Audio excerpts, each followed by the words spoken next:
সালামুন আলাইকুম। সালামুন আলাইকুম। আজ আমরা কয়েকটি গুরুত্বপূর্ণ প্রশ্নের উত্তর পবিত্র কোরআন থেকে জানার চেষ্টা করব, ইনশাআল্লাহ।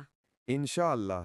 স্যার, পবিত্র কোরআনের ২৮ নম্বর সূরা আল কাসাসের ৮৫ নম্বর আয়াত এবং ২৪ নম্বর সূরা আন নূরের ১ নম্বর আয়াত অনুযায়ী আমরা জানি যে কোরআন শিক্ষা করা আমাদের জন্য ফরজ।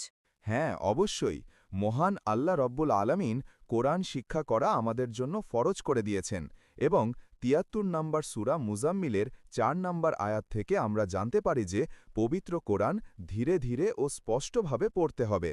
জি স্যার, এখন আমার প্রশ্ন হল যে যারা কোরআন পড়ে না বা মেনে চলে না তাদেরকে কি কিয়ামতের দিন কোরআন সম্পর্কে কোনো প্রশ্ন করা হবে?